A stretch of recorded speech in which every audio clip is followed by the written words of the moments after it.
So I made a Disneyland edition of this and it did pretty well, so I'm gonna do a Disney World edition of this. So Disney World is a little bit harder to do because you have to make your fast passes 60 days in advance. Also, this entire thing is for a day where you didn't make fast passes for this trip. You didn't know that you had to make fast passes 60 days in advance, and you're not gonna make fast passes. So this entire thing is done with no fast passes whatsoever.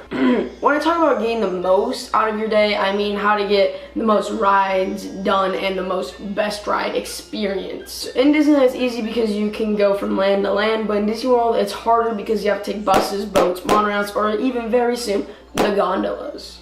Very excited for those. So it takes longer to get from land to land, so you have to be very meticulous about what you do and where you go when you go to different lands. We're gonna start at Magic Kingdom, so get there around like 20 to 30 minutes before the park opens because those lines can get pretty long. So try to get something to eat before you get into the park because it's gonna be a very fun day and that it's very, very packed. So here's something you can be doing in mind. Get yourself familiar with the park. Go on the app, look around on the app and make sure you know where you're going, what you're doing, and just get yourself familiar with the park so you don't get lost. Right when you get into the park, go all the way to the back to the Seven Dwarfs Mine Train. That is one of the best attractions in the Magic Kingdom. When you get off, look on the app and look for some rides with some low wait times. Here are some rides with about 10 to 15 minute wait times, so reasonably good rides too. Buzz Lightyear Space Ranger Spin, the People Mover, and the Haunted Mansion. If there is ever a time that you need a break standing in those lines but you still want to do something, here are two things that you can do. You can do Mickey's VR Magic or Monsters Inc. Laugh Floor. There's a lot of people who don't like the Laugh Floor, but I think it's pretty cool.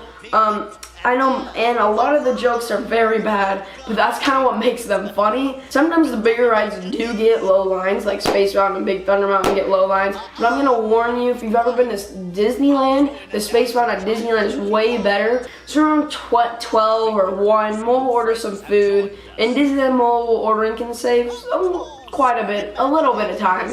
But in Disney World, they can save so much, a lot of time. It can save so much time because those lines can get out of control. We're gonna switch lands in Animal Kingdom. This is the only land switch we're gonna do because land switching is very difficult. I would only switch one time every single day, maybe three times. That's a big maybe. It's very difficult to do that and get a ton of stuff done because of those bus wait times. The bus ride from Animal Kingdom to from Magic Kingdom to Animal Kingdom is about 40 minutes, but it could probably go up to an hour depending when the bus left. See, these bus rides are not short. That you really, it's a lot of patience, a lot of waiting, but it's worth it. I chose Animal Kingdom because it's normally open later and so you can get more stuff done. When you get into the park, there aren't a lot of things to do that aren't over an hour line. So I would go to Dinoland USA. Also, this park is very wealthy. So look around, take some time, enjoy the great themed park, enjoy all the sounds, all the smells, all the tastes, I guess. Then after you go to Dinoland USA, go over the Tree of Life. The Tree of Life is very amazing. Look around, there is animals engraved in the Tree of Life. They took so much time to do that. Appreciate that.